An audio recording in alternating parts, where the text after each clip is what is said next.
ചെയ്തുകൊണ്ട്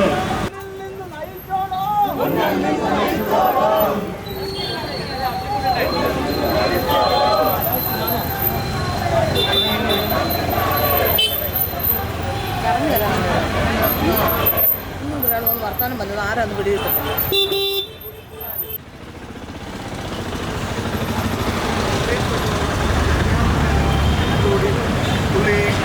അത്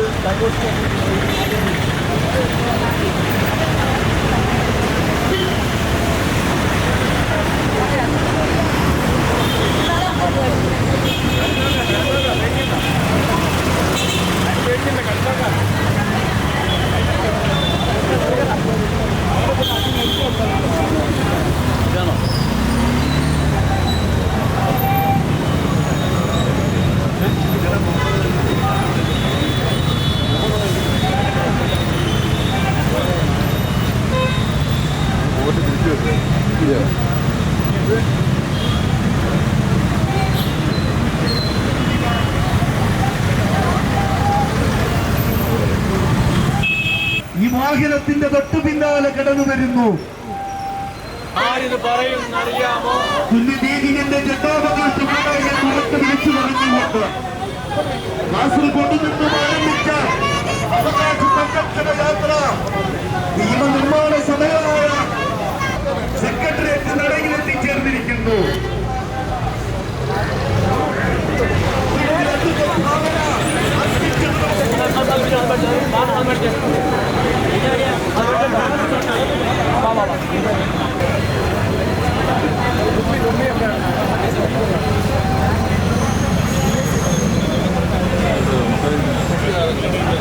സമരഭടന്മാർ അതിലിരിക്കുകയും നേതാക്കന്മാരെല്ലാം ഈ വാഹനത്തിന് സമീപത്തേക്ക് എത്തിച്ചേരേണ്ടതുമാണ്.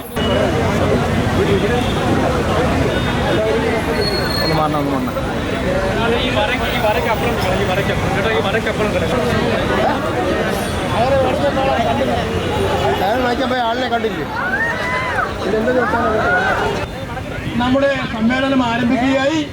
ഈ സമ്മേളനത്തിന് അധ്യക്ഷത വഹിക്കാൻ നായർ ഐക്യവേദിയുടെ ആദരണീയയായ വനിതാ വേദി പ്രസിഡന്റ് ആരാധ്യയായ ശ്രീ ശ്രീമതി അഡ്വക്കേറ്റ് ഭാവനയെ സർവോദരപൂർവ്വം ക്ഷണിച്ചുകൊള്ളുന്നു.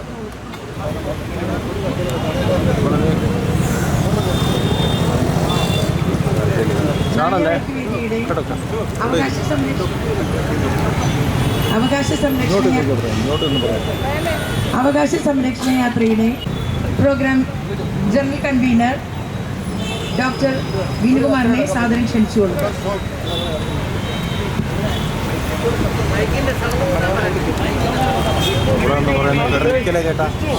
ഓം ശ്രീ വിദ്യാധിരാജായ.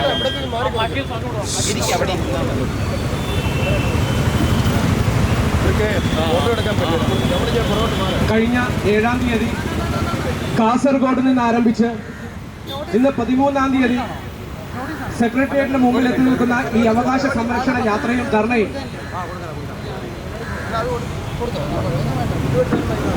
നായർ സമുദായത്തിന്റെ ഐതിഹാസികമായ സമരത്തിന്റെ തുടക്കമാണ്. നായർ ഐക്യവേദി ഏകദേശം 100ഓളം നായർ മുന്നോക്ക സംഘടനകളുടെ ഒരു കൺസോർഷ്യമാണ്. നഷ്ടപ്പെട്ടുകൊണ്ടിരിക്കുന്ന അവകാശങ്ങൾ നേടിയെടുക്കുന്നതിന് വേണ്ടി ഭരണഘടനയിൽ പറഞ്ഞിരിക്കുന്ന തുല്യനീതി ഉറപ്പാക്കുന്നതിന് വേണ്ടി കേരളത്തിന്റെ അങ്ങോളം ഇങ്ങോളമുള്ള ജില്ലകളിൽ നിന്നും ഇവിടെ എത്തിച്ചേർന്നിരിക്കുന്ന നായർ പോരാളികളാണ് ഇവിടെ നിങ്ങളുടെ മുമ്പിലിരിക്കുന്നത്.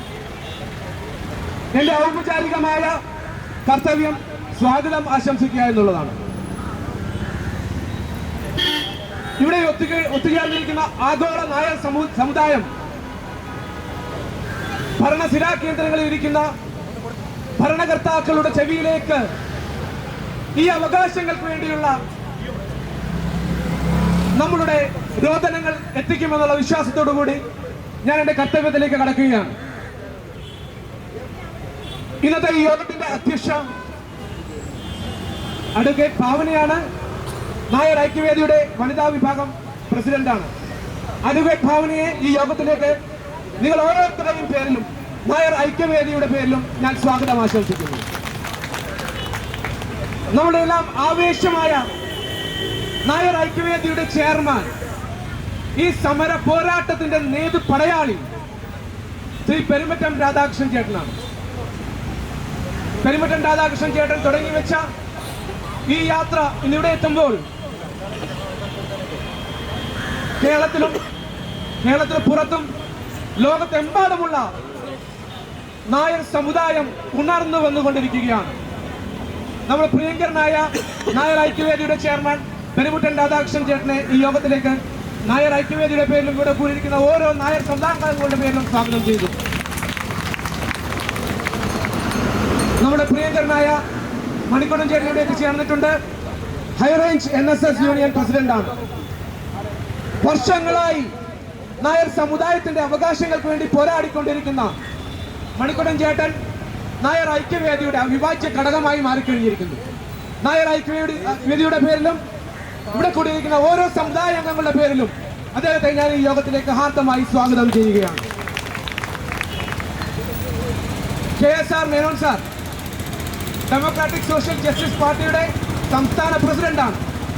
നായർ ഐക്യവേദിയുടെ പ്രവർത്തനം തുടങ്ങിയ കാലം മുതൽ 100% നായർ ഐക്യവേദിയോട് ചേർന്ന് നിന്നുകൊണ്ട് സമുദായത്തിന്റെ ആവശ്യങ്ങൾക്ക് വേണ്ടി പോരാടാൻ മനസ്സ് കാണിച്ച KSR മേനോൻ സാറിനെ ഞാൻ ഈ യോഗത്തിലേക്ക് ഹാർദമായി സ്വാഗതം ചെയ്യുകയാണ്. അടുത്തതായി നമ്മുടെ പ്രിയങ്കരനായ അരവിന്ദാശക്കുറുപ്പിയേട്ടനുണ്ട്. മുന്നോക്ക സമുദായ മുന്നണിയുടെ പ്രസിഡന്റായ അദ്ദേഹം വർഷങ്ങളായി നമ്മുടെ ചെയർമാനോടൊപ്പം ചേർന്ന് പല പ്രവർത്തനങ്ങൾക്കും നേതൃത്വം വഹിച്ചിട്ടുണ്ട്. കണ്ണൂരിൽ നിന്ന് ഇവിടെ എത്തിച്ചേർന്ന അദ്ദേഹത്തെ ഈ യോഗത്തിന്റെ പേരിൽ ഞാൻ ഹാർദമായി സ്വാഗതം ചെയ്യുകയാണ്.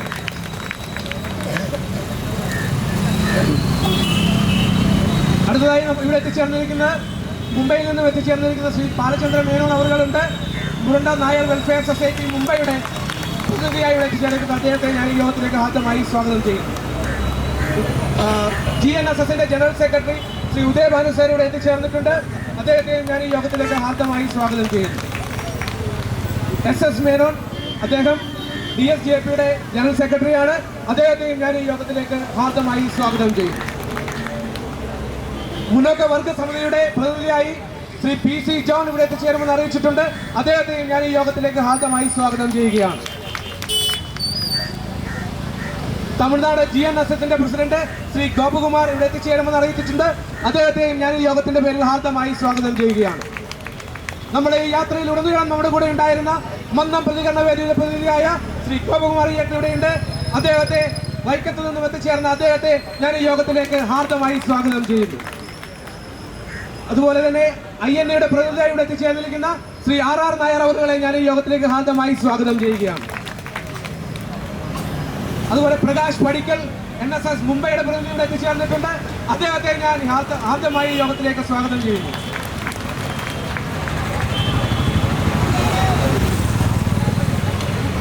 മന്നത്താചാര്യന്റെ ചെറുമകനായ ഡോക്ടർ ബാലചന്ദ്രൻ നമ്മുടെ ഈ നായർ ഐക്യവേദിയുടെ ഈ യാത്രയുടെ ചെയർമാനാണ്. അദ്ദേഹത്തിന്റെ അനുഗ്രഹാശിസുകളോടെ നമ്മൾ തുടങ്ങിയ ഈ യാത്ര ഇവിടെ എത്തിച്ചേരുമ്പോൾ അദ്ദേഹത്തിന്റെ സഹധർമ്മിണി ഇന്ന് നമ്മളോടൊപ്പം ചേരുന്നതിനായി ഇവിടെ എത്തിച്ചേർന്നിട്ടുണ്ട്. ഡോക്ടറെ ഞാൻ ഹാർദമായി സുമ ഡോക്ടറെ ഞാൻ ഹാർദമായി ഈ വേദിയിലേക്ക് സ്വാഗതം ചെയ്യുകയാണ്.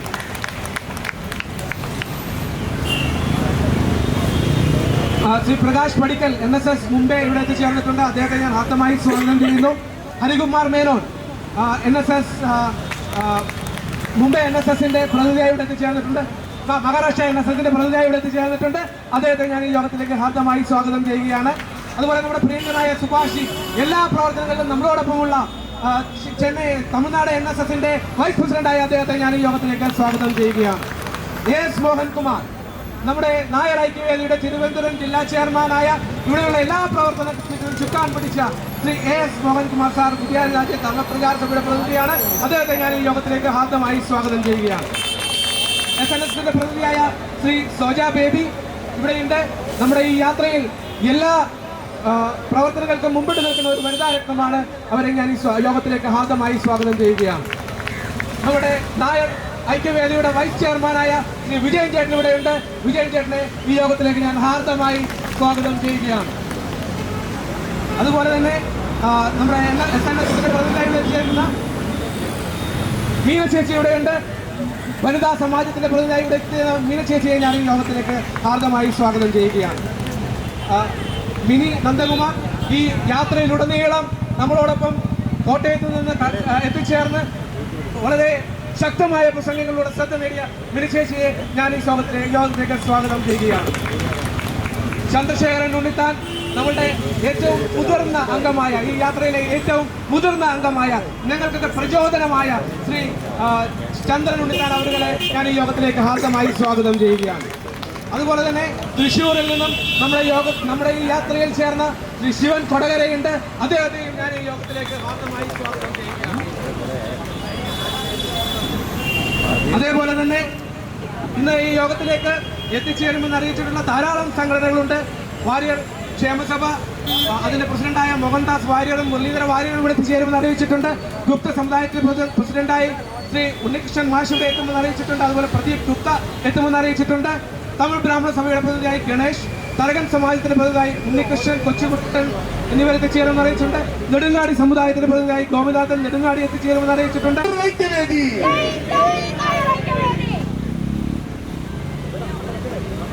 ഭരണസിരാ കേന്ദ്രം ഒരു ചരിത്ര മുഹൂർത്തത്തിനാണ് നാന്ദി കുറിച്ചിരിക്കുന്നത്. ഇവിടെ അടുത്തതായി സംസാരിക്കേണ്ടത് നായർ ഐക്യവേദിയുടെ ആരാധ്യയായ അധ്യക്ഷയാണ്. അധ്യക്ഷയെ രണ്ടു വാക്ക് സംസാരിക്കാൻ ആദരപൂർവ്വം ക്ഷണിച്ചു.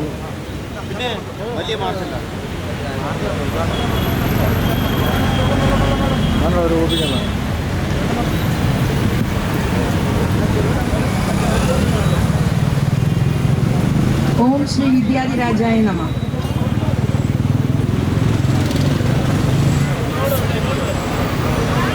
ഞങ്ങളുടെ ഗുരുവായ ശ്രീ വിദ്യാധിരാജ ചട്ടമ്പി സ്വാമികളെ സ്മരിച്ചുകൊണ്ട് തന്നെ ഈ ഒരു അധ്യക്ഷ പ്രസംഗം തുടങ്ങുവാൻ ഞാൻ ആഗ്രഹിക്കുന്നു. നായർ ഐക്യവേദിയുടെ ആഭിമുഖ്യത്തിൽ മാർച്ച് 7 കാസർഗോഡ് മല്ലികാർജുന ക്ഷേത്രത്തിൽ നിന്നാണ് ഈ അവകാശ സംരക്ഷണ ജാഥയ്ക്ക് തുടക്കം കുറിക്കുന്നത്. കേരളത്തിലെ എല്ലാ ജില്ലകളിലും ഈ സംരക്ഷണ ജാഥ കടന്നുപോയി ഇന്നിവിടെ പത്മനാഭന്റെ മണ്ണിൽ എത്തിച്ചേരുമ്പോൾ ഞങ്ങൾക്ക് വളരെയധികം പ്രതീക്ഷയുണ്ട്. ഞങ്ങളുടെ ഈ അവകാശം സംരക്ഷിക്കപ്പെടുമെന്ന്. ഒരുപക്ഷെ ഇന്നിവിടെ ഈ ജാഥ കാണുന്ന ഏവരും ഒരുപക്ഷെ കരുതുന്നുണ്ടാകും, നായർ ഐക്യവേദി എന്തിനാണ് ഈ സംരക്ഷണ ജാഥ നയിക്കുന്നതെന്ന്. നായർക്ക് എന്താണ് ബുദ്ധിമുട്ട്? നായർ സമുദായം നിങ്ങൾക്ക് ഏവർക്കും അറിയാം, കേരള ചരിത്രത്തിൽ സാമൂഹികമായും സാമ്പത്തികമായും സാംസ്കാരികമായും വളരെ ഉയർന്ന നിലയിൽ നിൽക്കുന്നവരും വളരെയധികം വിപ്ലവകരമായ കാര്യങ്ങൾക്ക് നേതൃത്വം കൊടുത്തിട്ടുള്ളവരുമാണ്. ആ നായർ സമുദായം ഇന്നിങ്ങനെ ഈ തെരുവോരത്തിരുന്ന് ഞങ്ങളുടെ അവകാശങ്ങൾ ലഭിക്കുന്നതിന് വേണ്ടി കരയേണ്ട ഒരു സാഹചര്യം എന്താണെന്നതാണ് നമ്മൾ ആലോചിക്കേണ്ടത്. ഞങ്ങളുടെ ഏറ്റവും വലിയ ആവശ്യം justice Hariharan Nair commission report നടപ്പാക്കുക എന്നതാണ്. Justice Hariharan Nair commission report സമർപ്പിച്ചത് 2022 മാർച്ച് 8-നാണ്. പക്ഷെ എനിക്ക് പറയാനുള്ളത് അതിനു മുന്നത്തെ കാര്യമാണ്. കാരണം ഈ സെക്രട്ടേറിയറ്റിന്റെ മുന്നിൽ ഇതിപ്പോൾ 3-ാമത്തെ പ്രാവശ്യമാണ് സംവരണ വ്യവസ്ഥയ്ക്കും സുപ്രീം കോടതി നൽകിയ ആനുകൂല്യങ്ങൾക്കും കണ്ണടച്ചിട്ടുള്ള സർക്കാരിന്റെ സമീപനങ്ങൾക്കെതിരെ ഞങ്ങൾ ഇതിനു മുന്നും ധർണ നടത്തിയിട്ടുണ്ട്. എന്നാൽ അന്ന് ഞങ്ങൾ ഒറ്റയ്ക്കായിരുന്നു ധർണ നടത്തിയിരുന്നത്. ഇന്ന് ഞങ്ങൾക്ക് ഏറെ വിശ്വാസമുണ്ട്. കാരണം നായർ ഐക്യവേദി എന്ന ഈ ഒരു ബാനറിൽ 20ഓളം നായർ സമുദായ സംഘടനകളും അതിനൊപ്പം തന്നെ മുന്നോക്ക സമുദായ സംഘടനകളും ഇന്ന് ഞങ്ങളോടൊപ്പം അണിചേർന്നിട്ടുണ്ട്. ഈ ഒരു ആവശ്യം ഹരിഹരൻ നായർ കമ്മീഷൻ റിപ്പോർട്ട് നടത്തപ്പെടേണ്ട കാലം കഴിഞ്ഞിട്ടുള്ളതാണ്. കാരണം പാലോളി മുഹമ്മദ് കമ്മിറ്റി റിപ്പോർട്ടും അതുപോലെ തന്നെ ഇപ്പോൾ അടുത്തിടെ JB കോശി കമ്മീഷൻ റിപ്പോർട്ടും നടപ്പിലാക്കിയ സർക്കാർ ജസ്റ്റിസ് ഹരിഹരൻ നായർ കമ്മീഷൻ റിപ്പോർട്ടിനെ അവഗണിച്ച സാഹചര്യത്തിലാണ് ഞങ്ങൾ ഈ ഒരു അന്തിമ പോരാട്ടത്തിന് തുടക്കം കുറിക്കാൻ ഉദ്ദേശമിട്ടത്. എന്നാൽ ശ്രീ വിദ്യാധിരാജ ചട്ടമ്പി സ്വാമികളുടെ അനുഗ്രഹത്താൽ, കാരണം അദ്ദേഹം കേരളത്തിന്റെ നവോത്ഥാന നായകന്മാരിൽ പ്രധാനിയാണ്. അദ്ദേഹത്തിന് ജാതിയില്ലായിരുന്നു, മതമില്ലായിരുന്നു. അതുകൊണ്ട് തന്നെ അദ്ദേഹത്തിന് വേണ്ടത്ര പരിഗണന ഈ സമൂഹം കൊടുത്തിട്ടുമില്ലായിരുന്നു. നായർ സമുദായത്തിന് ഒരു ഗുരുവിന്റെ ലഭ്യതക്കുറവാണ്. വളരെയധികം അംഗങ്ങൾ ഉണ്ടായിട്ടും ഈ നായർ സമുദായത്തിന്റെ അവകാശം ഉന്നയിക്കുന്ന നമ്മുടെ നായർ സംഘടന, നായർ സർവീസ് സൊസൈറ്റി ഇത്ര കാലവും ഈ നായർ സമുദായാംഗങ്ങളോട് നീതി കാണിച്ചില്ല എന്ന തിരിച്ചറിവും ഞങ്ങളെ ഈ അവകാശ സംരക്ഷണ ജാഥയ്ക്ക് ഒരുക്കി തീർക്കാൻ സഹായിച്ചു. ഇന്നിപ്പോൾ നമ്മൾ ഈ ഹരിഹരൻ നായർ കമ്മീഷൻ റിപ്പോർട്ട് 2022 നിയമസഭയിലേക്ക് സമർപ്പിക്കുകയും ഇന്നിപ്പോൾ 4 വർഷം കഴിഞ്ഞു. ഇതിനിടെ പലതവണ ഞങ്ങൾ ഈ ഒരു റിപ്പോർട്ട് നടപ്പിലാക്കുന്നതിന് വേണ്ടി ഞങ്ങളാൽ കഴിയുന്ന രീതിയിൽ പലതവണ പല രീതികളായി ശ്രമിച്ചിട്ടുണ്ട്. ഒരു കാര്യം പറയുന്നതിൽ എനിക്കേറെ സങ്കടമുണ്ട്. കാരണം നമ്മൾ പറയും ജനാധിപത്യ രീതിയാണ് നമ്മുടെ കേരളത്തിൽ നിലനിൽക്കുന്നതെന്ന്. അങ്ങനെയുള്ള ജനാധിപത്യ രീതി നിലനിൽക്കുന്ന ഈ കേരളത്തിൽ ഒരു സമുദായത്തിന്റെ ഒരു നിവേദനം സമർപ്പിക്കുന്നതിന് നമ്മുടെ ബഹുമാനപ്പെട്ട മുഖ്യമന്ത്രിയുടെ ഒരു അപ്പോയിന്റ്മെന്റിന് വേണ്ടി ഞങ്ങൾ പലതവണ ശ്രമിച്ചിട്ടുള്ളതാണ്. എന്നാൽ വളരെ നിഷ്കരുണം, അദ്ദേഹം അത് നേരിട്ട് അറിഞ്ഞിട്ടുണ്ടോ എന്നല്ല അറിയില്ല. എന്നാൽ നമ്മൾ പറയില്ലേ, ഡയറക്ട്ലി ഓർ ഇൻഡയറക്ട്ലി അദ്ദേഹം ലയബിൾ ആണ്. കാരണം അദ്ദേഹത്തിന്റെ സെക്രട്ടറിമാരെ പലതവണ ശ്രമിച്ചിട്ടുണ്ട്. പ്രിൻസിപ്പൽ സെക്രട്ടറിയായ രാകേഷ്, അതുപോലെ തന്നെ CM രവീന്ദ്രൻ പലതവണ അദ്ദേഹത്തിന് നേരിട്ട് ബന്ധപ്പെടുകയും, പക്ഷേ നിവേദനത്തിന്റെ കോപ്പി കണ്ടു കഴിഞ്ഞാൽ പിന്നെ ആ ഫോൺ വർക്ക് ചെയ്തിട്ടുമില്ല. അപ്പൊ അങ്ങനെ ഒരു സാഹചര്യത്തിൽ ഞങ്ങൾക്ക്, അതായത് നായർ സ്ത്രീകൾക്ക് തെരുവിലിറങ്ങേണ്ടി വന്നു. ഈ ഒരു അവകാശ സംരക്ഷണ ജാഥയിൽ justice Hariharan Nair commission report നടപ്പാക്കുകയാണെങ്കിൽ 5 ലക്ഷത്തിൽ താഴെ വരുമാന മാർഗമുള്ള നായർ സമുദായാംഗങ്ങൾക്ക് വേണ്ടിയാണ് ഞങ്ങളിവിടെ സമരം ഇരിക്കുന്നത്. അല്ലാതെ ഇപ്പോഴും ആനുകൂല്യം കിട്ടിക്കൊണ്ടിരിക്കുന്ന മൈനോറിറ്റി കമ്മ്യൂണിറ്റിയിലെ പ്രമുഖരായിട്ടുള്ള ഇപ്പോഴത്തെ മുഹമ്മദ് റിയാസിനെ പോലെയോ അതല്ലെങ്കിൽ നമ്മളുടെ OBC സംവരണം കിട്ടുന്ന നമ്മുടെ സഹോദര സമുദായമായ ഈഴവ സമുദായങ്ങളുടെ പോലെയോ അതിനു വേണ്ടിയിട്ടല്ല ഞങ്ങളിവിടെ നിൽക്കുന്നത്. 5 ലക്ഷത്തിൽ കുറഞ്ഞ വരുമാനമുള്ള, സാമ്പത്തികമായി പിന്നോക്കം നിൽക്കുന്ന മുന്നാക്ക സമുദായങ്ങളിലെ പാവപ്പെട്ടവർക്ക് വേണ്ടിയിട്ടാണ് ഞങ്ങൾ ഈ സംരക്ഷണ ജാഥ നടത്തിയിരിക്കുന്നത്. ഞങ്ങൾക്കിതിൽ നല്ല വിശ്വാസമുണ്ട്. കാരണം ഇന്ന് ഈ സംരക്ഷണ ജാഥയിൽ അണിനിരന്നിരിക്കുന്നത് വെറും നായർ സമുദായം മാത്രമല്ല. അതിൽ നായർ സർവീസ് സൊസൈറ്റി ഉണ്ട്, ഗ്ലോബൽ NSS ഉണ്ട്, അതുപോലെ തന്നെ മുന്നോക്ക സമുദായ ഐക്യമുന്നണിയുണ്ട്, DSJP ഉണ്ട്. അങ്ങനെ നിരവധി സംഘടനകളുടെ ഒരു കൂട്ടായ്മയാണ് ഇന്നിവിടെ കാണുന്ന സംരക്ഷണ ജാഥ. ഇന്നെങ്കിലും സർക്കാർ ഇത് കണ്ടുകൊണ്ട് ഞങ്ങളുടെ അവകാശങ്ങൾ നേടിത്തരാൻ ശ്രമിക്കണമെന്നാണ് എനിക്ക് ഈ വേളയിൽ പറയാനുള്ളത്. കാരണം ഇലക്ഷൻ അടുത്തു വരികയാണ്. ഞങ്ങൾ ഈ കുറച്ച് പേര് കരുതിയാലും ഞങ്ങളുടെ കയ്യിലുണ്ട് വോട്ട്. അത് ഞങ്ങൾക്ക് ആരാണോ ഞങ്ങൾക്ക് ഈ സംരക്ഷണ ജാതിയുടെ അവകാശങ്ങൾ ഞങ്ങൾക്ക് നേടിത്തരുന്നത് അവർക്കായി ഞങ്ങൾ കൊടുക്കുമെന്ന് പറഞ്ഞുകൊണ്ട് വാക്കുകൾ അവസാനിപ്പിക്കുന്നു. നന്ദി, നമസ്കാരം.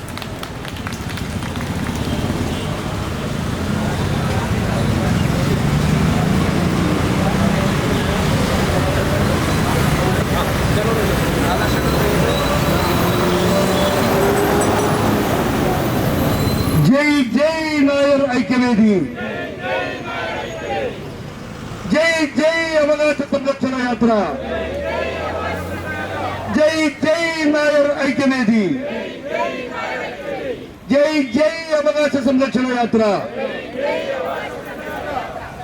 അടുത്തതായിട്ട് ചരിത്രപരമായി ജാഥയെ അഭിസംബോധന ചെയ്യുവാൻ ആരാധ്യനായ ഹൈറേഞ്ച് NSS താലൂക്ക് യൂണിയന്റെ ആരാധ്യനായ ചെയർമാൻ ശ്രീ മണിക്കുട്ടനെ സർവാദരവോടുകൂടി ക്ഷണിച്ചുകൊള്ളുന്നു. ആദരണീയനായ ക്യാപ്റ്റൻ ശ്രീ പെരുമറ്റം രാധാകൃഷ്ണൻ അവർ, ഏറെ ആദരണീയരായ നായർ ഐക്യവേദിയുടെയും വിവിധ നായർ സംഘടനകളുടെയും നേതാക്കന്മാർ, ഏറെ സ്നേഹബഹുമാനമുള്ള മാതാപിതാക്കന്മാരെ, സഹോദരി സഹോദരന്മാരെ, സുഹൃത്തുക്കളെ, നമ്മൾ ജനാധിപത്യവും മതേതരത്വവും സോഷ്യലിസവും കൊടികുത്തി വാഴുന്ന ഒരു രാജ്യത്ത് ജീവിക്കുന്ന ആളുകളാണ്. പക്ഷെ ഇന്ന് ഈ സമരം എന്തിനു വേണ്ടിയാണ് നമ്മൾ ചെയ്യുന്നത്? ഗവൺമെന്റുകൾ ആ രാജ്യത്തെ ജനങ്ങൾക്ക് ആനുകൂല്യങ്ങൾ നൽകുമ്പോൾ കുറച്ചാളുകളെ നിങ്ങൾ ഇന്ന ജാതിയിൽ ജനിച്ചവരാണ്, അതുകൊണ്ട് നിങ്ങൾക്ക് ആനുകൂല്യമില്ല എന്ന് പറയുന്ന ആ വിവേചനത്തിനെതിരായി സ്വാതന്ത്ര്യം കിട്ടി നിരവധി പതിറ്റാണ്ടുകൾ കഴിഞ്ഞിട്ടും തെരുവിലിറങ്ങി സമരം ചെയ്യേണ്ട ഒരവസ്ഥയിലേക്ക് ഒരു സമൂഹത്തെ വലിച്ചിഴച്ചതിൻ്റെ ഉത്തരവാദികൾ ആരാണ്? മാറി മാറി വന്ന ഗവൺമെന്റുകൾക്ക് നേതൃത്വം കൊടുത്ത മുന്നണികൾ, ആ മുന്നണികൾക്ക് നേതൃത്വം കൊടുത്ത രാഷ്ട്രീയ പാർട്ടികൾ. ഇവിടെ ഇരിക്കുന്നവർ ബഹുഭൂരിപക്ഷവും ഒരു 50-60 വയസ്സിന് മുകളിൽ പ്രായമുള്ളവരാണ്, കുട്ടികളുടെ അച്ഛനമ്മമാരാണ്.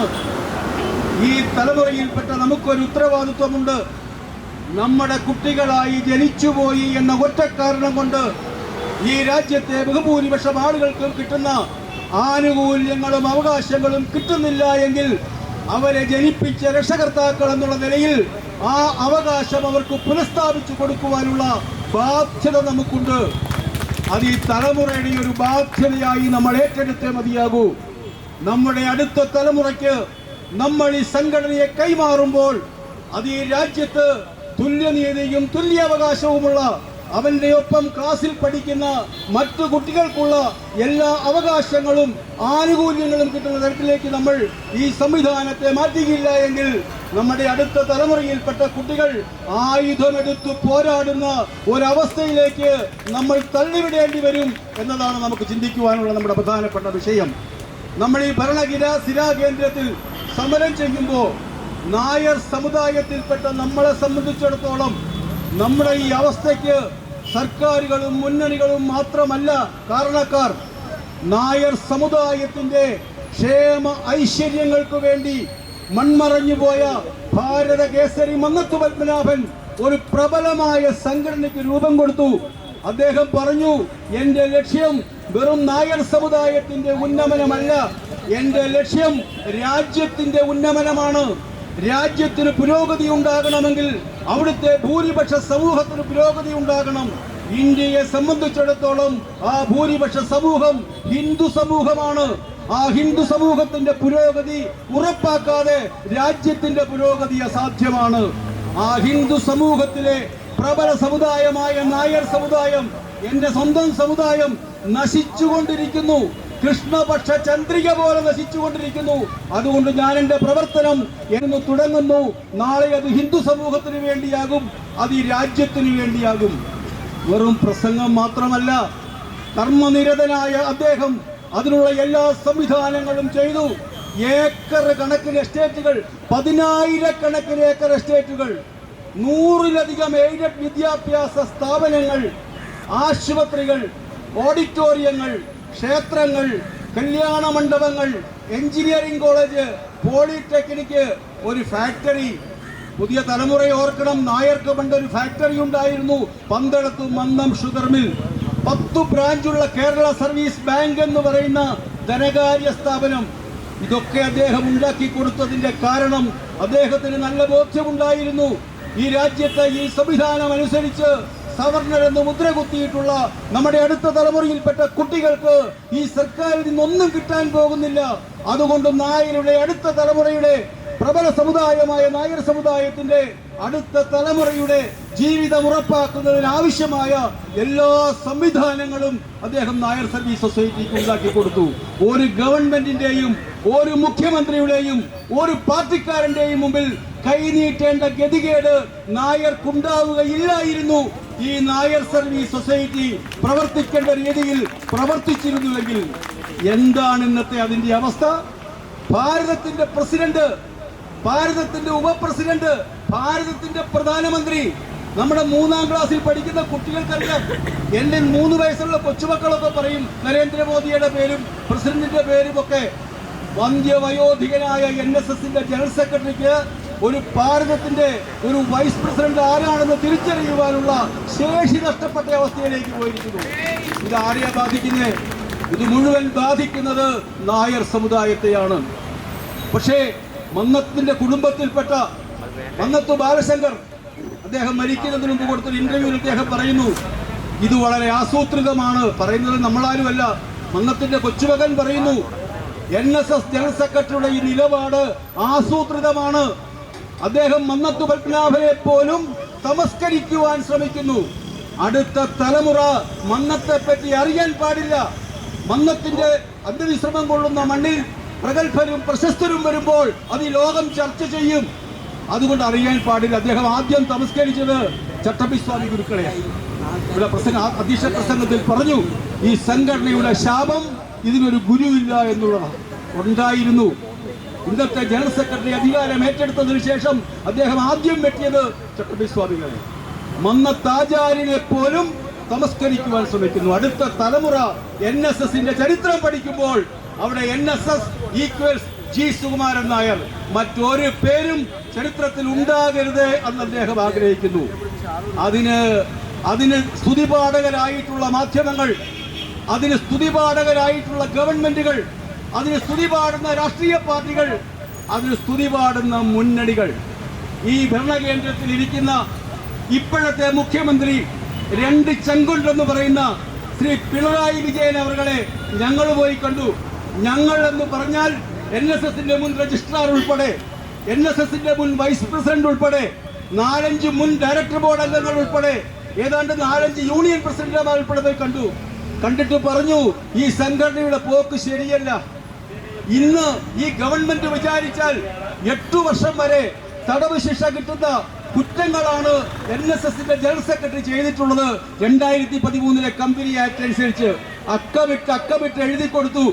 അദ്ദേഹം ഇതെല്ലാം വായിച്ചിട്ട് ഞങ്ങളോട് പറഞ്ഞു, ഈ ഭരണശിലാ കേന്ദ്രത്തിൽ ഇരുന്നു കൊണ്ട് പറഞ്ഞു, ഈ ഗവൺമെന്റ് ഒന്നും ചെയ്യുകയില്ല. നിങ്ങൾ പറഞ്ഞതെല്ലാം ശരിയാണ്, എനിക്ക് ബോധ്യമുണ്ട്. പക്ഷേ ഈ ഗവൺമെന്റ് ഒന്നും ചെയ്യുകയില്ല. കാരണം കേരളത്തിൽ അങ്ങനെയാണ്. ഞങ്ങൾ സഭകളോടോ സമുദായത്തിനോടോ ഒരു വഴക്കിനും പോവുകയില്ല. അത് കമ്മ്യൂണിസ്റ്റ് ആണെങ്കിലും കോൺഗ്രസ് ആണെങ്കിലും കേരളത്തിന്റെ പാരമ്പര്യം അങ്ങനെയാണെന്നാണ് പറഞ്ഞത്. ഇവിടെ ഒരു ഉദ്യോഗസ്ഥരുണ്ട്, IAS-കാരൻ, രജിസ്ട്രാർ ഓഫ് കമ്പനീസ്. അങ്ങനെയാണ് ഇവരെ നിയന്ത്രിക്കേണ്ടത്. ഞങ്ങൾ അദ്ദേഹത്തെ പോയി കണ്ടു. അദ്ദേഹം പറഞ്ഞു, ഈ ഫയൽ ഞാൻ തുറക്കുക പോലുമില്ല.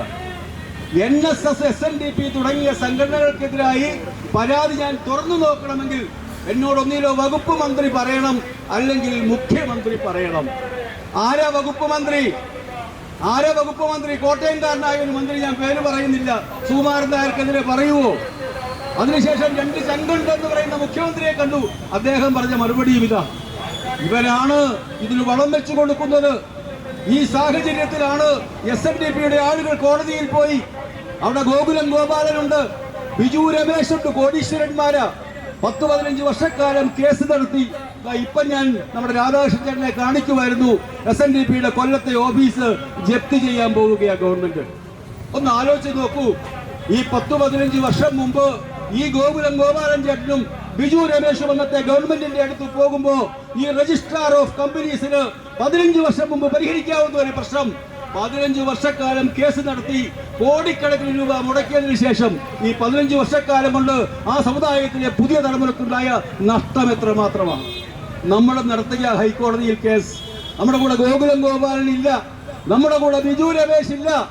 അത്താഴ പട്ടിണിക്കാരായ പാവപ്പെട്ട ആളുകൾ, ദിവസക്കൂലിക്ക് പണിയെടുക്കുന്ന ആളുകൾ, അവരൊക്കെ കൊടുക്കുന്ന 1, 2, 3 രൂപ വെച്ചുകൊണ്ട് 4 വർഷമായി കേസ് നടത്തുക. ഹൈക്കോടതിയിൽ NSSന്റെ കേസ് 66 പ്രാവശ്യം മാറ്റിവെച്ചു. മുഖ്യമന്ത്രിയും രാഷ്ട്രീയ പാർട്ടികളും മാത്രമല്ല, കോടതിയും അങ്ങനെ തന്നെയാണ്. ഞാൻ ദീർഘിപ്പിക്കുന്നില്ല, ഞാൻ അവസാനിപ്പിക്കുകയാണ്. അത്രമാത്രം രൂക്ഷമാണ് നമ്മുടെ പ്രശ്നം, അത്രമാത്രം രൂക്ഷമാണ് നമ്മുടെ പ്രതിസന്ധി. ഈ ഒരു സാഹചര്യത്തിൽ എല്ലാ സ്വത്തുവകകളും കൈകാര്യം ചെയ്യുന്ന നായർ അനുഭവിക്കേണ്ട മുഴുവൻ സൗഭാഗ്യങ്ങളും അനുഭവിക്കുന്ന ഇതിൽ ഇടപെടാൻ ബാധ്യതയുള്ള നായർ സർവീസ് സൊസൈറ്റി മൗനം പാലിക്കുമ്പോൾ ശ്രീ പെരുമറ്റം രാധാകൃഷ്ണൻ ചേട്ടന്റെ നേതൃത്വത്തിൽ സമാന ചിന്താഗതിക്കാരായ സംഘടനകളെയെല്ലാം കോർത്തിണക്കിക്കൊണ്ട് ഈ വിഷയം ഈ തെരഞ്ഞെടുപ്പെടുത്ത വേദിയിൽ പൊതുസമൂഹത്തിലേക്ക് ചർച്ചയ്ക്ക് വിടുവാനെടുത്ത തീരുമാനത്തെ തീർച്ചയായും നമ്മൾ ശ്ലാഘിച്ചേ മതിയാകൂ, പിന്തുണ കൊടുത്തേ മതിയാകൂ. അതാണ് ഹൈറേഞ്ചിൽ നിന്നും ഒരുപറ്റം ആളുകളെ ഇന്ന് ഈ വേദിയിലേക്ക് എത്തിച്ചത്. അതുകൊണ്ട് ഈ സമരം ഒരു തുടക്കം മാത്രമാണ്. ഇതൊരു 1-2 ആഴ്ചകൾ കൊണ്ട് തീരുമാനിച്ച സമരമാണ്. ഞങ്ങൾ എല്ലാവരും സംശയം പറഞ്ഞു, കുറച്ച് ദിവസമല്ലേ ഉള്ളൂ, പക്ഷെ തിരഞ്ഞെടുപ്പിന് മുമ്പ് ഇത് നടത്തിയേ പറ്റൂ എന്നുള്ള അദ്ദേഹത്തിന്റെ നിശ്ചയദാർഢ്യം വളരെയധികം റിസ്ക് എടുത്ത് സംഘടിപ്പിച്ച ഒരു പരിപാടിയാണ്. എന്നിട്ട് പോലും ഇന്ന് ഇവിടെ വന്നിട്ടുള്ളത് തിരുവനന്തപുരത്തുകാർ മാത്രമല്ല, കേരളത്തിന്റെ എല്ലാ ജില്ലകളിൽ നിന്നും വിവിധ സംഘടനകളുടെ പ്രതിനിധികൾ, അയൽ സംസ്ഥാനത്ത് നിന്നുള്ള പ്രതിനിധികൾ, ഇത് പ്രതിനിധികൾ മാത്രം പങ്കെടുക്കുന്ന ഒരു പ്രതിഷേധ സമരമാണ്. ഈ ഗവൺമെന്റിനോട്, അതിന് നേതൃത്വം കൊടുക്കുന്ന മുന്നണികളോട്, അതിന് നേതൃത്വം കൊടുക്കുന്ന രാഷ്ട്രീയ പാർട്ടികളോട് ഞങ്ങൾ പറയുന്നു, ഇതൊരു തുടക്കം മാത്രമാണ്, ഇതൊരു വിപ്ലവത്തിലേക്ക് പോകും. ഞങ്ങൾ ഇത് ഈ തലമുറയിൽപ്പെട്ട ഞങ്ങളെ സംബന്ധിച്ചിടത്തോളം ഇതൊരു ജീവനുള്ള പോരാട്ടമായി ഞങ്ങൾ എടുക്കും എന്ന കാര്യത്തിൽ യാതൊരു സംശയവുമില്ല. ഈ പോരാട്ടങ്ങൾക്ക് ഹൈറേഞ്ചിലെ നായർ സമൂഹം, ദിവസക്കൂലിക്ക് പണിയെടുക്കുന്നവരും തോട്ടം തൊഴിലാളികളും ഒക്കെയാണ്. പണം കുറവാണ്, പക്ഷേ ആത്മാഭിമാനമുള്ള അരിക്കൊമ്പന്റെ നാട്ടുകാരായ ഹൈറേഞ്ചിലെ നായർ സമൂഹം ഇതിന്റെ അവസാനം വരെ ഇതിനൊപ്പം ഉണ്ടാകുമെന്ന് പറഞ്ഞുകൊണ്ട് ഈ സമരത്തിന്, ഈ പ്രക്ഷോഭത്തിന് നേതൃത്വം കൊടുത്ത മുഴുവൻ ആളുകളെയും അഭിവാദ്യം ചെയ്തുകൊണ്ട് അവസാനിപ്പിക്കുന്നു. നന്ദി, നമസ്കാരം, ജയ് പ്രഭു. നായർ സമുദായത്തെ പണ്ടൊരിക്കൽ സന്യാസി ശ്രേഷ്ഠനായ മന്ദത്ത് ആചാര്യൻ സംഘടിപ്പിച്ചിരുന്നു. ഇന്ന് നായരുടെ അവകാശം വാങ്ങുവാൻ, നായരുടെ മക്കൾക്ക് വേണ്ടി, നായന്മാർക്ക് വേണ്ടി, നായന്മാരുടെ മക്കൾക്ക് ജോലി കിട്ടാൻ, നായന്മാരുടെ വിഭവത്തിൽ ജീവിക്കാൻ, നായന്മാർക്കൊന്ന് മുന്നോട്ട് ചരിക്കാനായി അവകാശം ചോദിച്ചു വാങ്ങുവാൻ 20 സംഘടനകളെ അണിനിരത്താൻ ഒരു നേതാവ് ഉണ്ടായിരിക്കുന്നു. ആദരണീയനായ ശ്രീ പെരുമറ്റം രാധാകൃഷ്ണൻ. നായർ ഏറ്റുപോയി എന്ന വലിയൊരു സംഘടനയ്ക്ക് ഊടും പാവം ചെയ്ത് ഇവിടെ ഈ പ്രാണശിലാകെത്തി അദ്ദേഹത്തിന് ഇത് പുഷ്പമാലയും പുഷ്പഹാരവും തലപ്പാവും അണിയിച്ച് ഞങ്ങളിത് സ്വീകരിക്കുന്നു, ഞങ്ങളുടെ നേതാവായി വാടിക്കുന്നു. ഇതിന് ആരാധനായ ഞങ്ങളുടെ വൈസ് ചെയർമാൻ ശ്രീ ടി.ഡി. വിജയൻ നായർ അവരുടെ സാധനം ക്ഷണിച്ചുകൊള്ളുന്നു. പ്രിയമുള്ളവരെ, ഒരു ചെറിയ കാര്യം പറഞ്ഞുകൊണ്ട് ഈ പുഷ്പഹാരം അർപ്പിക്കുന്നതാണ്. നായരെ സംബന്ധിച്ചിടത്തോളം കടുത്ത നാണക്കേടിലൂടെയാണ് കടന്നു പോകുന്നത്.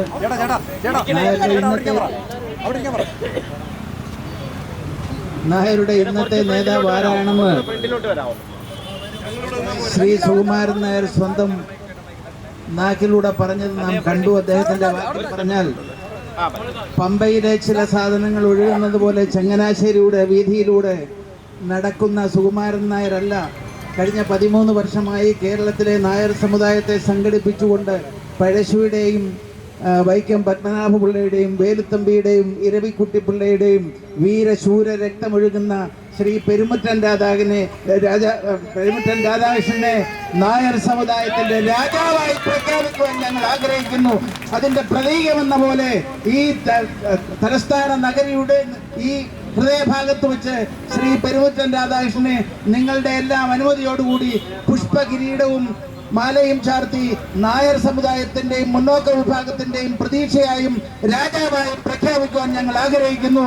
എല്ലാവരും ഇത് കൈയടിച്ച് അംഗീകരിക്കണമെന്ന് അഭ്യർത്ഥിക്കുന്നു. ജയ് ജയ് നായർ ഐക്യവേദി, ജയ് ജയ് ഐക്യവേദി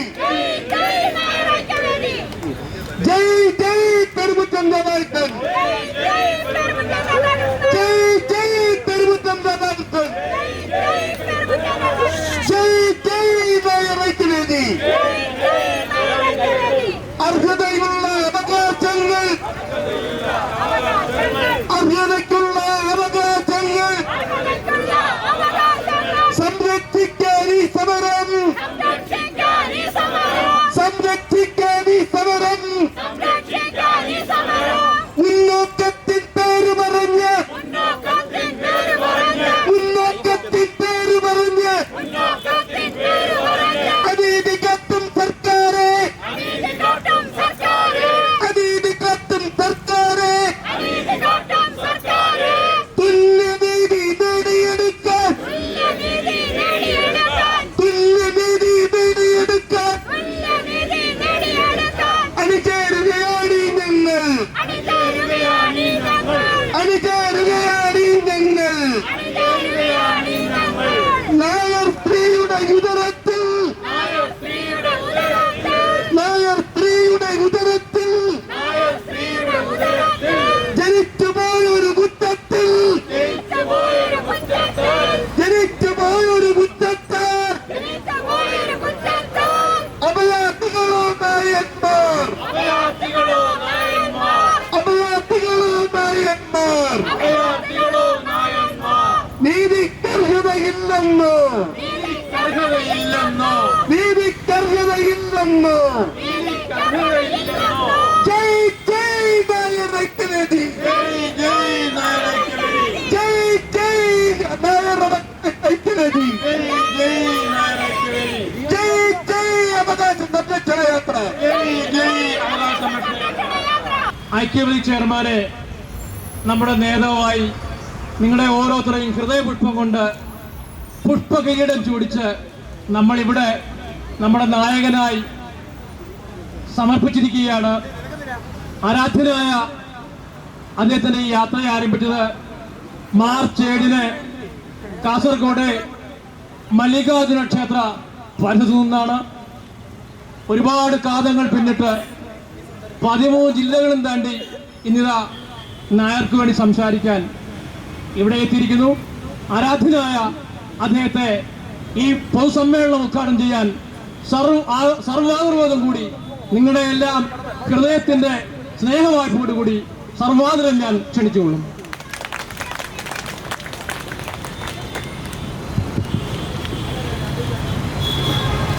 ആരാധ്യരെ, ബഹുമാന്യരെ, പ്രിയമുള്ള സഹോദരി സഹോദരന്മാരെ, എൻ്റെ പ്രിയമുള്ള മാധ്യമ പ്രവർത്തകർ, സഹപ്രവർത്തകർ, സഹോദരി സഹോദരന്മാർ, എൻ്റെ തൊട്ടു വലതുവശത്തിരുന്ന അരവിന്ദാക്ഷക്കുറുപ്പിയേട്ടൻ, മുന്നോക്ക സമുദായ ഐക്യമുന്നണിയുടെ നേതാവ്, എന്നോട് ചോദിക്കുമായിരുന്നു ഏത് വർഷമായിരുന്നു ഇവിടെ ഞാൻ സത്യാഗ്രഹം കിടന്നത്. 2016 5 ദിവസം ഈ മുന്നോക്ക സമുദായങ്ങളുടെ നായർ സമുദായത്തിൻ്റെ കാര്യങ്ങൾ അവരുടെ അവശതയ്ക്ക് പരിഹാരം കാണണമെന്നാവശ്യപ്പെട്ടുകൊണ്ട് 10-15 ഡിമാൻഡ്സ് വെച്ചുകൊണ്ട് ഇവിടെ ഞാനൊരു 5 ദിവസം നിരാഹാര സത്യാഗ്രഹം നടന്നു. അഹമ്മദാബാദിലുള്ള PC പട്ടേൽ വന്നാണ് ആ സമ്മേളനം അവസാനിപ്പിക്കുക 5-ാം ദിവസം. കഴിഞ്ഞ 15 വർഷമായിട്ട് ഒരേ ധാരയിലുള്ള പ്രവർത്തനങ്ങളുമായിട്ടാണ് നമ്മൾ പോയിക്കൊണ്ടിരിക്കുന്നത്. യഥാർത്ഥത്തിൽ നമ്മുടെ നാട്ടിലെ പല രാഷ്ട്രീയ പാർട്ടികളും പല സംഘടനകളും ഒക്കെ ഉണ്ട്. ഞാനിതിനെ കഴിഞ്ഞ കുറച്ച് വർഷമായിട്ട് ഇത് നിരീക്ഷിച്ച് പഠിച്ചുകൊണ്ടിരിക്കുന്ന ഒരാളാണ്. ഞാൻ നോക്കിയപ്പോഴേ ഞാൻ ഒരു പഠിതാവായതുകൊണ്ട് ഞാൻ ആലോചിച്ചു, ഈ നാട്ടിലെ ഒരു നിയമമുണ്ട്, ഭാരതത്തിലൊരു നിയമമുണ്ട്. ആ ഭരണഘടന അനുസരിച്ചിട്ടാണ് നമ്മളിപ്പോൾ പോലീസ് പോലും നിയന്ത്രിച്ചുകൊണ്ടിരിക്കുന്നത്. ഇപ്പം നമ്മൾ കുറച്ച് നിയമലംഘനമാണ് നടത്തിക്കൊണ്ടിരിക്കുന്നത്. കാരണം നമ്മളിവിടെ കയറി ഈ ജാഥ നടത്തുന്നത്. അപ്പോൾ പൂർണ്ണമായിട്ട് നിയമത്തിന് വിധേയമായിട്ടാണ് നമ്മൾ ഈ നാട്ടിൽ ജീവിച്ചുകൊണ്ടിരിക്കുന്നത്. ആരും നിയമത്തിന് അതീതരല്ല എന്ന് എപ്പോഴും പറയാറുണ്ട്. സാധാരണ പറയുന്നത് നിയമത്തിൻ്റെ വഴിക്ക് പോകുമെന്ന്. നിയമം അങ്ങനെ എപ്പോഴും അങ്ങ് അതിൻ്റെ വഴിക്ക് പോകത്തില്ല. ചിലരുടെയൊക്കെ സൗകര്യം അനുസരിച്ച് നിയമം പോകും. അതിവിടെ നമുക്ക് തെളിയിക്കാൻ സാധിക്കും. ഈ ജാഥയുടെ കാരണവും അത് തന്നെ. മാർച്ച് മാസം 7-ാം തീയതി കാസർഗോഡ് മല്ലികാർജുനൻ്റെ തിരുമുന്നിൽ നിന്നാണ് ഈ യാത്ര ആരംഭിക്കുന്നത്. ധാരാളം ക്ഷേത്ര സന്നിധിയിൽ കൂടാണ് ഈ യാത്ര ഇവിടെ എത്തിച്ചേർന്നത്. വളരെ സന്തോഷമുണ്ട്. ഇന്ന് ഈ യാത്രയിൽ, ഈ കൂട്ടധർണയിൽ നിങ്ങൾ എന്ത് ത്യാഗം സഹിച്ചാണ്, പ്രത്യേകിച്ച് ഹൈറേഞ്ചിൽ നിന്നും നമ്മുടെ പ്രിയപ്പെട്ട NSSന്റെ നേതാവ്, ന്യൂനപക്ഷത്തിന് വിശ്വാസത്തിന് സംരക്ഷണം കൊടുക്കണം, ന്യൂനപക്ഷ മതത്തിൽ വിശ്വസിക്കുന്നത് കൊണ്ട് പൈസ കൊടുക്കണം. ഇവിടെ പൈസ കൊടുക്കും, കേരളത്തിൽ പൈസ കൊടുക്കും. എൻ്റെ വിവരവും വിദ്യാഭ്യാസമുള്ള ഗവൺമെന്റ് സെക്രട്ടറിമാരെ IASകാരൊക്കെ ഇരിക്കുന്നുണ്ട് തൊട്ടപ്പുറത്ത്, ഭരണകർത്താക്കൾ ഇരിപ്പുണ്ട്. കയറി ചെല്ലുന്ന ഒരു സ്ത്രീയുടെ അടുത്ത് നിവർത്തിയില്ലാത്ത, അഷ്ടിക്ക് വകയില്ലാത്ത, ഇടിഞ്ഞു പൊളിഞ്ഞ വീടുള്ള സ്ത്രീ കയറി ചെല്ലുമ്പോൾ അവരോട് ചോദിക്കുവാണ്, നിങ്ങളുടെ മതം ഏതാണ്, നിങ്ങൾ ഹിന്ദുവാണ്, നിങ്ങളുടെ ജാതി ഏതാണ്, നായരാണ്, നിങ്ങൾക്ക് തരാൻ നിയമമില്ലെന്ന്. ആരെങ്കിലും ചിന്തിച്ചിട്ടുണ്ടോ ഇവരെ? ആരെങ്കിലും ചിന്തിച്ചിട്ടുണ്ടോ ഇതിനെപ്പറ്റി? ആരും ചിന്തിക്കാറില്ല. എല്ലാം അവർ കൊണ്ടുപോവാ. അപ്പോൾ നിങ്ങൾക്കുള്ളത് എങ്ങനെയാ വേറൊരാൾ കൊണ്ടുപോകണേ? ആരുടെ കഴിവുകേടാണ് കൊണ്ടുപോകണേ? പറയൂ. നിങ്ങളുടെ സ്വത്ത് നിങ്ങൾക്ക് അവകാശപ്പെട്ടത് വേറൊരാൾ എടുത്തുകൊണ്ട് പോകുന്നത് നിങ്ങൾ എന്താണ് അങ്ങനെ പറയുന്നത്? ജാതിയും മതവും ഇല്ലെന്ന് പറഞ്ഞിട്ട് മതങ്ങൾക്ക് ആനുകൂല്യം കൊടുക്കുന്നു, മതങ്ങൾക്ക് സംരക്ഷണം കൊടുക്കണം. എങ്ങനെയാണ്? അവർ ന്യൂനപക്ഷ മതമാണെങ്കിൽ അവരെ ആരും ഉപദ്രവിക്കാതെ നോക്കേണ്ട സർക്കാരിൻ്റെ ഉത്തരവാദിത്തമാണ്. നോക്കൂ, കേരളത്തിലെ, ഞാനൊരു മതത്തിനെതിരെ പറയുന്നതല്ല, ഒരു മുസ്ലിം വിധവ അവർ കയറി ചെല്ലുവാണ് ഒരു ഓഫീസിലേക്ക്. അവരോട് ചോദിക്കും, നിങ്ങളുടെ മതം ഏതാണ്, നിങ്ങളുടെ മതം ഏതാണെന്നേ ചോദിക്കത്തുള്ളൂ. ഇസ്ലാമ. നിങ്ങൾക്കൊരു 2.5 ലക്ഷം രൂപ ഞങ്ങൾ തരും. 2 ലക്ഷമായിരുന്നു UDF ഗവൺമെന്റ് കൊടുക്കുന്നത്. നമ്മുടെ പുതിയ മിനിസ്റ്റർ വന്നപ്പോൾ അദ്ദേഹം പറഞ്ഞു, അതൊരു 50,000 രൂപ കൂട്ടി കൊടുക്കണം. എന്നാലും നായന്മാർക്ക് കൊടുക്കില്ല, നമ്പൂതിരിമാർക്ക് കൊടുക്കത്തില്ല, റോമൻ കാത്തലിക്കിന് കൊടുക്കത്തില്ല. എന്തൊരു വിരോധാഭാസമാണ്. എന്നാൽ ചോദിക്കും, നമുക്ക് വേണ്ടി സംസാരിക്കാൻ ഉള്ള MLAമാർ സംസാരിക്കുമോ? ഇപ്പോഴത്തെ മന്ത്രിസഭയിൽ, ഞാൻ രാഷ്ട്രീയം പറയുവാണെന്ന് എൻ്റെ സഹപ്രവർത്തകരുടെ അടുത്ത് പറഞ്ഞിട്ടുണ്ടായിരുന്നു, ആരും വേദനിപ്പിച്ച് പറയുന്നത്. പക്ഷെ ചില സത്യങ്ങൾ പറയാതിരിക്കാൻ പറ്റത്തില്ല. CPIയുടെ 3 മന്ത്രിമാരുണ്ട്. എനിക്ക് തോന്നുന്നു 2 or 3 പേര് അതിനകത്ത് നായന്മാരാണ്. ആരാ? നായർ സമുദായത്തിൽപ്പെട്ടവരാണ്. അവരൊരു തീരുമാനം എടുത്തു അടുത്ത കാലത്ത്. നിങ്ങൾക്കറിയാം അവരുടെ തീരുമാനം എന്താണെന്ന്? 10% സംവരണം കൊടുക്കാൻ പാടില്ല. ആർക്കാ?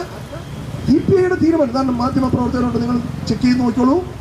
10% കേന്ദ്ര ഗവൺമെന്റ് അനുവദിച്ച 10% സംവരണം കൊടുക്കാൻ പാടില്ലെന്ന് ഒരു രാഷ്ട്രീയ പാർട്ടി, ആ രാഷ്ട്രീയ പാർട്ടിയുടെ തലപ്പത്തിരിക്കുന്ന നായന്മാരുണ്ട്, മന്ത്രിമാരാണ്, അവരുൾപ്പെടെയാണ് ചേർന്ന് പറയുന്നത് കൊടുക്കാൻ പാടില്ല. അറിയൂ, എവിടെ ചെന്ന് നീതി കിട്ടും?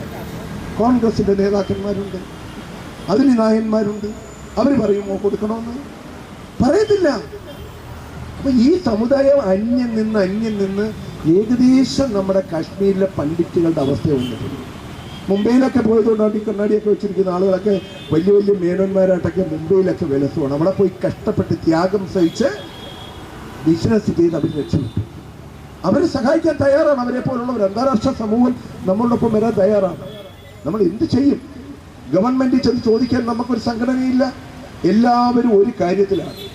സാമാന്യ വിദ്യാഭ്യാസമൊന്നും ഇല്ലാത്ത, വലിയ വിവരമൊന്നുമില്ലാത്ത ഒരു മനുഷ്യനെ തിരുത്തുന്ന തിരക്കിലാണ് നമ്മളെല്ലാം. ആരെ? G. സുകുമാരൻ നായർ.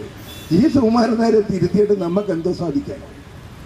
G. സുകുമാരൻ നായരെ ആർക്ക് തിരുത്താൻ സാധിക്കും? ഇതാ മുഖ്യമന്ത്രി പറഞ്ഞെന്ന് പറയുന്നു, വിപ്ലവകാരിയായ കേരളത്തിന്റെ മുഖ്യമന്ത്രി പറഞ്ഞെന്ന് പറയുന്നു. എന്താ? ഞങ്ങളെ കൊണ്ട് പറ്റത്തില്ല പറയൂ. അപ്പൊ പിന്നെ നമ്മൾ എന്ത് ചെയ്യണം? നമ്മൾ രണ്ടും കൽപ്പിച്ച് നേരിട്ടിറങ്ങി പിടിച്ചെടുക്കുവാൻ തയ്യാറാകണം. നമ്മുടെ മാർച്ചിന്റെ ശൈലി ഇതൊന്നും അല്ല. ഇതൊരു സാമ്പിൾ വെടിക്കെട്ട, തൃശ്ശൂർ പൂരത്തിന്റെ തലേന്ന് നടക്കുന്ന ഒരു സാമ്പിൾ വെടിക്കെട്ടാണ്. ഈ യാത്രയിൽ പങ്കെടുത്തിട്ടുള്ളത് നിങ്ങളൊന്ന് ആലോചിച്ച് നോക്കൂ. എല്ലാ വൈരങ്ങളും അല്ലെങ്കിൽ എല്ലാ തെറ്റിദ്ധാരണകളും മാറ്റി വെച്ചുകൊണ്ട് കേരളത്തിലെ മുഴുവൻ മുന്നോക്ക സമുദായങ്ങളുടെ പിന്തുണ ഇതിനുണ്ട്. അതുപോലെ തന്നെ മുഴുവൻ നായർ സംഘടനകളും. ഇനി നമുക്കൊരു ദിവസം കാത്തിരിക്കാനില്ല. വളരെ മോശമായ ഒരവസ്ഥയാണ്. നമുക്ക് അർഹതപ്പെട്ട വിഹിതം 80 പേര് വീതിച്ചെടുക്കുക. 100 പേർക്കുള്ള വിഹിതം 80 പേര് വീതിച്ചെടുക്കുന്നു. ഒരു സമുദായത്തിന് ഇവിടെ 14% സംവരണമുണ്ട്. ഒരു മതത്തിന്, ഞാൻ അങ്ങനെ പറയുന്നുള്ളൂ, ആ മതവിശ്വാസിയായ 12% കൊടുക്കും. അതുകൊണ്ട് തന്നെയാണ് വടക്കേ ഇന്ത്യയിൽ ഒരു കുട്ടി ആ സമുദായത്തിൽപ്പെട്ട ഒരാളിനെ വിവാഹം കഴിച്ച് കേരളത്തിൽ ഇത്രയും സുരക്ഷിതമായ ഒരു സ്ഥലം, കേരളം പോലെ ഇതര മതങ്ങൾക്ക് ആനുകൂല്യം കൊടുക്കുന്ന ഒരു സംസ്ഥാനം വേറെ എങ്ങുമില്ല. നമ്മൾ പറയുന്നത് ജനാധിപത്യവും സോഷ്യലിസവും മതേതരത്വവുമാണ്. നായർക്ക് വേണ്ടി ഒരു റിപ്പോർട്ട് 85 വയസ്സുള്ള ഹരിഹരൻ നായർ, ജസ്റ്റിസ് ഹരിഹരൻ നായർ തയ്യാറാക്കിയിട്ട് 5 വർഷമായിട്ട് ഈ നിയമസഭയുടെ മൂലയിലിരിക്കുകയാണ്. ഇവിടെ അട്ടിയിട്ട് വെച്ചിരിക്കുകയാണ്. ഞങ്ങൾ പല പ്രാവശ്യം അഡ്വക്കേറ്റ് ഭാവന പറഞ്ഞു, അവർ നിരവധി തവണ കേരളത്തിന്റെ മുഖ്യമന്ത്രിയെ ബന്ധപ്പെടാൻ ശ്രമിച്ചു. പ്രിൻസിപ്പൽ സെക്രട്ടറി ഇന്നതിനാ കാര്യമെന്ന് പറഞ്ഞാൽ പിന്നെ ഫോൺ എടുക്കൂല്ല. നിങ്ങൾ നോക്കൂ, എന്തിന് അവഗണന, ആരാണ് ഇതിന് കാരണക്കാര്? നിങ്ങളുടെ ഗൗരവത്തെ വേണം ഈ പ്രസംഗം കേട്ടിട്ട് പോകാൻ. എന്റെ പ്രസംഗം എന്നുള്ളതല്ല, എന്താണ് ഇതിന്റെ കാരണം എന്നുള്ളതാണ്. എന്താണ് അവരങ്ങനെ ചെയ്യുന്നത്? എന്താണ് നിങ്ങളുടെ ഓട്ടക്കാലത്തിന്റെ, പണ്ട് മോഹൻലാലിന്റെ ഒരു സിനിമ പറഞ്ഞ പോലെ, തിലകന്റെ ഒരു സിനിമ, ഓട്ടക്കാലനയുടെ വില പോലും നിങ്ങൾക്ക് അവര് കൽപ്പിക്കുന്നില്ല. കേരളത്തിലെ നയം നോക്കൂ, എല്ലാം പ്രമുഖ നയന്മാരാണ്, എല്ലാവരും പണക്കാരാണ്, ഹോട്ടലുകൾ നടത്തുന്നു, വ്യവസായം നടത്തുന്നു. ഓട്ടക്കാലണയുടെ നിയമപരമായി ഒരു സംരക്ഷണവും ഈ സമുദായത്തിന് സർക്കാർ നൽകുന്നില്ല. നിങ്ങൾ വിദേശ രാജ്യത്ത് ചെന്ന് നോക്കൂ, നിങ്ങൾ ദുബായ് ചെന്ന് നോക്കൂ, നിങ്ങൾ സൗദി അറേബ്യ ചെന്ന് നോക്കൂ, അവിടെയൊക്കെ തുല്യനീതിയാണ്. അവിടെ എന്താണോ ക്രൈം, ഇവിടെ ക്രൈമിന് പോലും പ്രത്യേക നിയമം ഉണ്ടാക്കിക്കൊണ്ടിരിക്കുകയാണ്. നമ്മുടെ നാടിന്റെ സംസ്കാരങ്ങൾ മുഴുവൻ തകർക്കത്തക്ക രീതിയിൽ രാത്രി 12 മണി ഒരു സർക്കാരിനെ വിമർശിക്കാതിരിക്കാൻ എനിക്ക് പറ്റത്തില്ല. ഒരു സർക്കാരിന്റെ ഏറ്റവും പ്രധാനപ്പെട്ട കാര്യം രാത്രി 12 മണി വരെ ബാർ തുറന്ന് വെക്കുക. പറയൂ, നിങ്ങൾ രാത്രി 12 മണി വരെ ബാർ തുറന്ന്, നിങ്ങൾക്കറിയാം മദ്യപാനികൾ നല്ലൊരു ശതമാനമുള്ള ഒരു സമുദായമാണ്. നശിച്ച് നമ്മൾ വെണ്ണീറായി. ഓരോ കുടുംബങ്ങളുടെ, ഇന്ന് രാവിലെ ഒരു സംഭവം പറഞ്ഞാൽ നിങ്ങളുടെ ശ്രദ്ധയിൽ അത് വിടും. കേരളത്തിലെ പട്ടികജാതിക്കാരുടെ ഒരു വലിയ സംഘടനയുണ്ട്, KDF. ഞാൻ പേര് തന്നെ അങ്ങ് പറയുക. ഞാൻ രാവിലെ ട്രിവാൻഡ്രം കോട്ടയിൽ രാവിലെ 6:00 ഒരു ചായ കഴിക്കാൻ നോക്കിയപ്പം അതിൻ്റെ പ്രസിഡന്റ് അവിടെ വന്നിട്ട് എന്നോട് ശ്രീ VB ഉണ്ണിത്താനോട് കുറേ കഥ പറഞ്ഞു. ഞങ്ങൾ ചില വീടുകളിൽ ചെല്ലുമ്പോൾ, കോളനികളിലേക്ക് പോകുമ്പോൾ അതിൻ്റെ തൊട്ടയിലത്തുള്ള നായർ സമുദായത്തിൽപ്പെട്ട സ്ത്രീകളുടെ വീട് വിണ്ട് കീറി നിൽക്കുന്ന കാണാമെന്ന്. ഞാൻ തെരഞ്ഞെടുപ്പിൽ ചെന്നപ്പോൾ ചിലരെനിക്ക് ഷെയ്ക്ക് ഹാൻഡ് തന്നു. അപ്പോഴാണ് അവരുടെ കയ്യിലെ തഴമ്പ് ഞങ്ങൾക്ക് മനസ്സിലായി, അവരൊക്കെ കഷ്ടപ്പെട്ട് ജീവിക്കുന്നവരാണെന്ന്. നോക്കൂ, ഒരു പുലയ സമുദായത്തിൽപ്പെട്ട ഒരാൾ ഇന്ന് രാവിലെ, ഇവിടുത്തെ ഒരു പ്രധാനപ്പെട്ട ചുമതല വഹിക്കുന്ന ആൾ ഈ ഹോട്ടലിൽ വെച്ച് ഞങ്ങളുടെ പറയുകയാണ്, അഷ്ടിക്ക് വകയില്ലാത്തവരായിട്ട് ജീവിക്കുന്ന ആ വിഭാഗത്തിന് നീതി കൊടുക്കുന്നില്ല ഇവിടുത്തെ സർക്കാർ. നീതി കൊടുക്കുന്നില്ല സർക്കാർ. 5 ലക്ഷം രൂപയിൽ താഴെ വരുമാനമുള്ളവർക്ക് സംരക്ഷണം കൊടുക്കുന്നതിന് വേണ്ടിയിട്ടാണ് ഈ റിപ്പോർട്ട് ഗവൺമെന്റിന് കൊടുത്തത്. അതിനകത്ത് ജാതി മതം നോക്കിയല്ല. അവർക്ക് വേണ്ടി ആര് സംസാരിക്കും? നിങ്ങൾ പറയൂ. വളരെ ത്യാഗം സഹിച്ചാണ് ഈ യാത്ര സംഘടിപ്പിച്ചത്. നിങ്ങൾക്കത് എന്തും വേണ്ടി മനസ്സിലാവുമെന്നൊന്നും എനിക്ക് അറിയത്തില്ല. നിങ്ങൾ ധരിക്കും ചിലപ്പോൾ പെരുമിറ്റിൻ്റെ ആവശ്യം ഒരുപാട് നിങ്ങൾ പ്രസ് ചെയ്തിട്ടുണ്ട്. ഒന്നുമല്ല, വളരെ കഷ്ടപ്പെട്ട്. ഞാൻ പറഞ്ഞതാണ്, 20 ദിവസം മാത്രമാണ് ഈ ജാഥ സംഘടിപ്പിക്കാൻ എടുത്ത ദിവസം. 20 ദിവസത്തിനകം ഞങ്ങൾ വളരെ കുറച്ച് മണിക്കൂറുകൾ മാത്രമേ ഉറങ്ങിയിട്ടുള്ളൂ. ഇവിടെ MLA ആകാനും ഇവിടുത്തെ കോർപ്പറേഷൻ ചെയർമാനൊക്കെ ആകാനാക്കി ഇതിൻ്റെ 10-1 ആൾ വേണ്ട. ഇവിടുത്തെ രാഷ്ട്രീയ പാർട്ടികളുടെ സമരം നിങ്ങൾക്കറിയാം. ഇതിനൊക്കെയുള്ള ട്രിക്കുകളൊക്കെ നമുക്കറിയാം. നമ്മുടെ പ്രശ്നം അതല്ല. ഇത് നമ്മുടെ മണ്ണാണ്. ഇത് പത്മനാഭന്റെ മണ്ണാണ്. ഈ നാട് ഭരിച്ച ഗോത്രത്തിൽപ്പെട്ടവരാണ് നമ്മൾ. ഇവിടുത്തെ കളക്ടർമാർ, ഇവിടുത്തെ മജിസ്ട്രേറ്റുമാർ, ഇവിടുത്തെ മുഖ്യമന്ത്രിമാർ, ഇവിടുത്തെ മന്ത്രിമാർ, ഇവിടുത്തെ രാഷ്ട്രീയ നേതാക്കൾ, AKGയെ പോലെയുള്ള, മന്നത്ത് പത്മനാഭനെ പോലെയുള്ള, P കൃഷ്ണപിള്ളയെ പോലെയുള്ള, അച്യുതമേനോനെ പോലെയുള്ള, E ചന്ദ്രശേഖരൻ നായരെ പോലെയുള്ള സാമൂഹ്യ ദൗത്യം ഏറ്റെടുത്തുകൊണ്ട് സമരം ചെയ്ത് ഇതര സമുദായങ്ങൾക്കും നീതി കൊടുക്കണമെന്ന് പറഞ്ഞ് സമരം ചെയ്ത അവരുടെ പിന്മുറക്കാർ. നമ്മുടെ സ്ഥിതി നമ്മളൊന്ന് ആലോചിച്ച് നോക്കൂ. നമ്മുടെ ഒരു കമ്മ്യൂണിസ്റ്റ് നേതാവ് ഇന്നലെ എല്ലാം സഹിച്ച് പുറത്തേക്ക് ഇറങ്ങി. തന്റെ സഹോദരൻ മരണപ്പെട്ടപ്പോൾ ഒരാൾ പോലും തിരിഞ്ഞു നോക്കാനില്ല എന്ന് ഇന്നലെ ഇന്റർവ്യൂ കൊടുത്തു. ഒരു പാർട്ടിയും സംരക്ഷിച്ചില്ലെന്ന് ഇന്നലെ അദ്ദേഹം പറഞ്ഞു. G. സുധാകരൻ. എന്താ G. സുധാകരൻ സഖാവ് പുറത്തോട്ട് വരാൻ കാര്യം? എന്താണ് പ്രശ്നം? അദ്ദേഹം വളരെ വ്യക്തമായിട്ട് ഞങ്ങളുടെ ഇന്റർവ്യൂവിൽ പറഞ്ഞിട്ടുണ്ട്. ശ്രീ വിജയൻ ചേട്ടനിൽ എന്റെ ടേപ്പ് ഇരിപ്പുണ്ട്. ഞങ്ങൾ പോയി അദ്ദേഹത്തോട് സംസാരിച്ചു. അദ്ദേഹത്തോട് വിജയൻ ചേട്ടൻ പറഞ്ഞു 50% നായന്മാർ പട്ടിണി പാവത്തങ്ങളാണെന്ന് പറഞ്ഞപ്പോൾ ബഹുമാന്യനായ സഖാവ് സുധാകരൻ പറഞ്ഞ എന്താണെന്നറിയോ? 50ഒന്നുമല്ല, 75% നായന്മാർ പട്ടിണി പാവത്തങ്ങളാണെന്ന്. അതേ, സഖാവ് സുധാകരന് കാര്യം മനസ്സിലായി.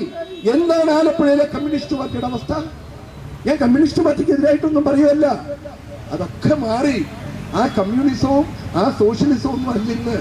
ഏത് മതം, ഏത് ജാതി, ഏത് മതം, ഏത് ജാതി, ഏത് ജാതിക്കാർ വരുന്നു, ഏത് മതക്കാർ സംഘടിതരായിട്ട് വരുന്നു, അവർക്ക് മുഴുവൻ കൊടുക്കാൻ ആർക്കുള്ളതാ കൊടുക്കുന്നേ? നമുക്കുള്ളതെടുത്ത് അവർക്ക് കൊടുക്കും.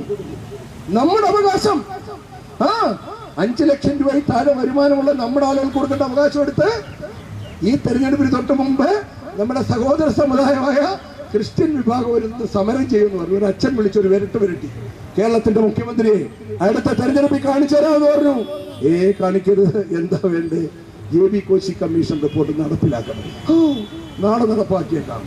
നടപ്പാക്കി കഴിഞ്ഞ ആഴ്ച 2023 കൊടുത്ത JB കോശി കമ്മീഷൻ റിപ്പോർട്ട് ബഹുമാനപ്പെട്ട മതമില്ലാത്ത, ജാതിയില്ലാത്ത, വർഗമില്ലാത്ത, വർണ്ണമില്ലാത്ത ആ മുഖ്യമന്ത്രി നടപ്പിലാക്കി. എവിടെയാണ് കമ്മ്യൂണിസം? കമ്മ്യൂണിസമാണോ നടക്കുന്നത്? കമ്മ്യൂണലിസമാണോ? കമ്മ്യൂൺ എന്ന് പറഞ്ഞാൽ എന്താണ്? അത് സാമുദായിക അടിസ്ഥാനത്തിൽ പോവുകയാണ്. ഭരണഘടനയിൽ വളരെ വ്യക്തമായിട്ട് പറയുന്നു, ജാതിയോ മതമോ പരിഗണിച്ചിരിക്കാൻ പാടില്ല. ആർട്ടിക്കിൾ 14-ലും 15-ലും 16-ലും തുല്യതയെ പറ്റി മാത്രം പറയുന്നു. ഗവൺമെന്റ് തുല്യതയ്ക്കെതിരായിട്ട് നിയമനിർമ്മാണങ്ങൾ നടത്തുന്നു. വേറൊന്നുണ്ട് ഇവിടെ. KS IAS പകരമായിട്ട് കേരള ഗവൺമെന്റ് സർവീസ് വേണ്ട, KAS, കേരള അഡ്മിനിസ്ട്രേറ്റീവ് സർവീസ്. അതിനകത്ത് സംവരണം കൊടുക്കുന്നത് എങ്ങനെയാണെന്ന് അറിയാമോ? ഇരട്ട സംവരണം. ആദ്യം സംവരണം കിട്ടി കയറി വരുന്ന ഉദ്യോഗാർത്ഥികൾ വീണ്ടും അവർക്ക് സംവരണം കൊടുക്കുന്നു. മതമില്ലാത്ത ഗവൺമെന്റ്, ജാതിയില്ലാത്ത ഗവൺമെന്റ്. മിണ്ടാൻ പറ്റത്തില്ല. നായർ, നമ്പൂതിരി, മുന്നോക്ക വിഭാഗങ്ങൾക്ക് ഒരു ഡിപ്പാർട്ട്മെന്റിലും മിണ്ടാൻ പറ്റത്തില്ല. നമ്മുടെ കുട്ടികൾ അനുഭവിക്കുന്ന പീഡനം അവര് പ്രാമത്തില്ലേ? നമ്മുടെ കുഞ്ഞുങ്ങള് വളരെ കഷ്ടപ്പെട്ട് ത്യാഗം സഹിച്ച് 2ാം റാങ്ക് കിട്ടിയ അടുത്ത കാലത്ത് ഞങ്ങൾക്കറിയാം, ഞങ്ങളുടെ ഒരു ഡയറക്ടറുടെ കൊച്ചുമോൾ, അവർക്ക് PSC പരീക്ഷയിൽ 2ാം റാങ്ക് കിട്ടിയ ആയുർവേദ ഡോക്ടറേറ്റ് അവർക്ക് കിട്ടിയില്ല.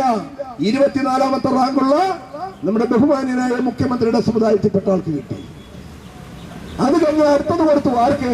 ബഹുമാന്യനായ പൊതുമരാമത്ത് വകുപ്പ് മന്ത്രി റിയാസിന്റെ കുടുംബത്തിൽപ്പെട്ട ആൾക്ക് കിട്ടി. വേണ്ട, ഞാൻ പേര് പറയരുതെന്നൊക്കെ ഞാൻ ഉണ്ണിത്താനെ നോക്കിക്കൊണ്ടിരിക്കുവാ.